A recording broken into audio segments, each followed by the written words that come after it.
అందరికీ నమస్కారం. నేను మీ ఆడానరాజు. హరిహర వీరమల్లు సినిమాని ఈరోజు నేను చూసి రావడం జరిగింది. అయితే హరిహర వీరమల్లు సినిమా అనేది కోహినూరు వజ్రాన్ని బ్రిటిష్ వాళ్ళు స్వాధీనం చేసుకోవడానికి చేసే ప్రయత్నాల్లో ఆ దాన్ని గోల్కొండ నవాబులు తీసుకోవడం జరుగుతుంది. ఆ తర్వాత అది ఢిల్లీ రాజు దగ్గరికి ఏదైతే కోహినూరు వజ్రం అనేది వెళ్ళిపోవడం జరుగుతుంది. ఈ కోహినూరు వజ్రాన్ని సాధించే క్రమంలో జరిగే ఏదైతే ప్రక్రియ ఉంటుందో అది మొత్తం కూడా సనాతన ధర్మం, హిందూ ధర్మాన్ని పరిరక్షించుకుంటూ ధర్మంపై జరుగుతున్న దాడుల్ని ప్రతిఘటిస్తూ ఆ యొక్క కోహినూరు వజ్రాన్ని సాధించే ప్రయత్నంలోనే ఈ సినిమా మొత్తం నడుస్తుంటుంది. ప్రధానంగా ఈ సినిమాలో బ్యాక్గ్రౌండ్ మ్యూజిక్ అనేది చాలా అంటే స్పష్టంగా పవన్ కళ్యాణ్ గారికి తగ్గట్టుగా బ్యాక్గ్రౌండ్ మ్యూజిక్ అనేది తీయడం జరిగింది. అయితే కథ ఎంచుకోవడంలో మాత్రం చాలా పెద్ద కథ అని చెప్పుకోవచ్చు. బాహుబలి, తుగులారు ఇలాంటి ఇలాంటి పెద్ద సినిమాలకి తగ్గట్టుగానే ఈ యొక్క ఏదైతే హరిహర వీరమల్లు కథ అనేది చాలా పెద్ద కథ.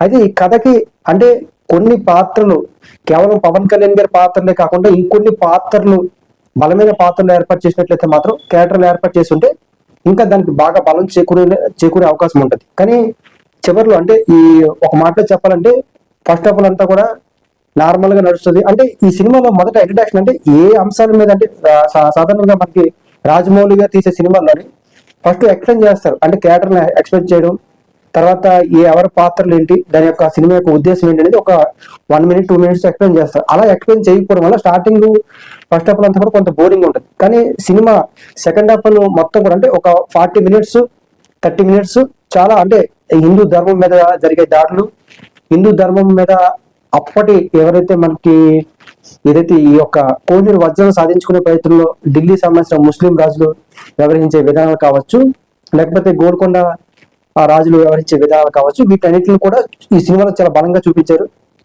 ప్రధానంగా హిందూ ధర్మం మీద జరిగే దాడులను ఎదుర్కొంటూ ఈ పవన్ కళ్యాణ్ గారు ఈ సినిమాలో చాలా ప్రధానమైన పాత్ర హరిహర వీరమల్లు అనే పాత్రను పోషించడం అనేది చాలా బాగుంది. చివరి అరగంట కూడా ఒక 20 నిమిషాలు కూడా చాలా అంటే చాలా అద్భుతంగా తీశారు. అంటే ఒక వైబ్రేషన్ వచ్చేలాగా చాలా ఎమోషనల్ గా తీశారు. అంటే సనాతన ధర్మం మీద ఇంత ఈ రకంగా దాడి జరిగిందా ఒకప్పుడు అనేది అంటే ఆ సినిమాలో చాలా చూపించారు. అంటే ఏ రకమైన వ్యవహరించేవారు హిందూ సంబంధించిన విగ్రహాల పట్ల, ఇవన్నీ కూడా చాలా చక్కగా చూపించారు. అయితే కథ మాత్రం చాలా పెద్ద కథను ఎంచుకున్నారు. పవన్ కళ్యాణ్ ఎంచుకున్న కథ మాత్రం చాలా పెద్ద కథను ఎంచుకున్నారు. అయితే పవన్ కళ్యాణ్ గారి కంటే ఈ కథ ఇంకా పెద్దది.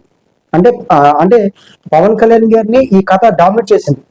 పవన్ కళ్యాణ్ గారిని అంటే ఇంకా పార్ట్ 2 కూడా ఉంది కాబట్టి పవన్ కళ్యాణ్ గారిని ఈ కథ డామినేట్ చేసింది. కానీ ఈ కథ మాత్రం చాలా అంటే కొన్ని సన్నివేశాల్లో గుర్రపు స్వారీ కావచ్చు, లేకపోతే వీటంట్లో కొంత గ్రాఫిక్స్ ఏర్పాటు చేశారు. ఆ గ్రాఫిక్స్ వల్ల కొంచెం అంటే అంత అంటే ఇంట్రెస్ట్ గా అనిపించలేదు. కానీ మిగతా అంతా కూడా బాగుంది. ఏదైతే గ్రాఫిక్స్ ఉందో గుర్రపు స్వారీ సంబంధించిన గ్రాఫిక్స్ ఏదో ఉందో అక్కడ కొంచెం డల్ అయింది. కానీ మిగతా ఆ లాస్ట్ హాఫ్ అన్ అవర్ కావచ్చు, 20 నిమిషాలు కావచ్చు, చాలా బలంగా చూపించారు. అసలు అంటే ఆ బీజిఎం కావచ్చు, లేకపోతే అక్కడ ఉన్న సిచ్యువేషన్ కి పవన్ కళ్యాణ్ గారి యాక్టింగ్ కావచ్చు, ఇవన్నీ కూడా చాలా బాగున్నాయి మనం చెప్పుకోవచ్చు. ఏదేమైనా మాత్రం హరిహర వీరమల్లు సినిమా అనేది మొదట ఫస్ట్ ఆఫ్ ఆల్ కొంత అర్థం కాకపోయినా సరే మాత్రం సెకండ్ హాఫ్ మాత్రం చాలా పవర్ఫుల్ గా ఉంటుంది. సెకండ్ హాఫ్ కూడా అంటే ఇంకొక పార్ట్ 2 కూడా ఉంది. పవన్ కళ్యాణ్ గారి ఫ్యాన్ మాత్రం ఎప్పుడు ఇది సాటిస్ఫాక్షన్ గా ఉంటుంది. అంటే ఇది అనేక యాంగిల్లో పరిశీలిస్తే మాత్రం ఖచ్చితంగా ఎంచుకున్న కథ త్రిపులారు, బాహుబలి, ఛత్రపతి సినిమా ప్రభాస్ గారి ఈ టైపు క్యారెక్టర్లు అంటే ఈ టైపు యొక్క ఐడియాలజీతో వచ్చిన సినిమాలు ఇవి. అంటే ఆ రకంగా అంటే కింద స్థాయి నుంచి ఒక పవర్ఫుల్ లీడర్షిప్ క్వాలిటీస్ ఉండడం, ఇవన్నీ కూడా ఈ సినిమాలో చూపించారు.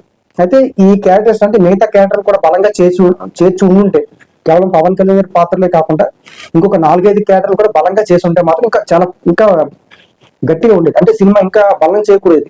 కేవలం పవన్ కళ్యాణ్ గారి బేస్ మీదే ఈ కథను అడ్డం, పవన్ కళ్యాణ్ గారి బేస్ మీదే ఈ సినిమా మొత్తం నడవడం, అంటే క్యారెక్టర్ మొత్తం సినిమా అంటే ఆ కథ మొత్తం కూడా పవన్ కళ్యాణ్ గారి మీద పడడం అనేది కొంచెం అది వేరే రకంగా అనిపించింది. నిజంగా ఇంకా క్యారెక్టర్ ని ఎక్కువ పెట్టుంటే పవన్ కళ్యాణ్ గారితో ఈక్వల్ గా విలన్ కావచ్చు, లేకపోతే కొంతమందిని పెట్టుంటే మాత్రం ఖచ్చితంగా ఇంకా అది చాలా స్థాయిలో ఉండేది. ఎందుకంటే ఎంచుకున్న కథ మాత్రం చాలా పెద్ద కథ, చాలా బలమైన కథ. ఏదైతే మనకి గోల్కొండ నవాబులు కాంచి ఆ టైంలో తీసిన సినిమాలు కాబట్టి ఖచ్చితంగా పవన్ కళ్యాణ్ గారి పొలిటికల్ కూడా సంబంధం, అంటే సనాతన ధర్మం, హిందూ ధర్మం సంబంధించిన అంశాలు కూడా అందులో కొన్ని డైలాగ్స్ కూడా పవన్ కళ్యాణ్ గారు ఒంటరిగా పోరాడుతున్నారు, ఇలాంటి డైలాగ్స్ కూడా అంటే ఒంటరిగా పోరాడుతున్నారు, మా మిగతా వాళ్ళందరూ కూడా సపోర్ట్ చేయాలి, కొన్ని డైలాగ్స్ కూడా పవన్ కళ్యాణ్ గారు రాజకీయ పరంగా అంటే ఎంచుకున్న పొలిటికల్ లైన్ కి ఎంచుకున్న విధానానికి తగ్గట్టుగా కూడా ఈ సినిమాలో కొన్ని డైలాగ్స్ ఉన్నాయి.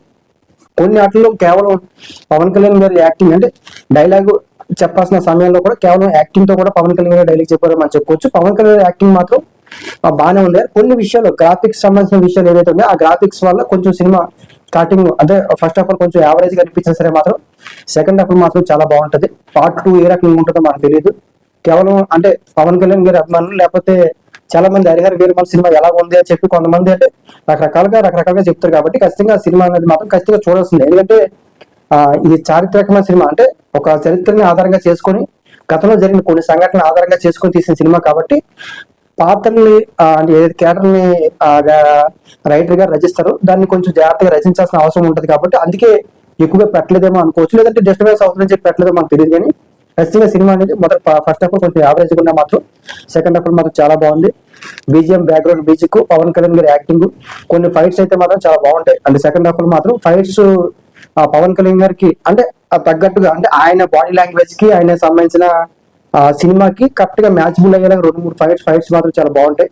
అంటే అది అంటే ఆ టైంలో ఆ ఎమోషనల్ గా తీసిన విధానం కావచ్చు, లేకపోతే అప్పుడు హిందూ ధర్మం మీద జరుగుతున్న దాడికి పవన్ కళ్యాణ్ పోరాడుతున్న విధానం కావచ్చు, ఆ ఫైట్స్ హైలైట్ అవ్వడం జరుగుతాయి. కాబట్టి ఖచ్చితంగా ఏదైతే మనకి హరిహర వీరమల్ అనేది ఖచ్చితంగా పవన్ కళ్యాణ్ గారి అభిమానులకి ఇది హిట్ అనే చెప్పుకోవచ్చు.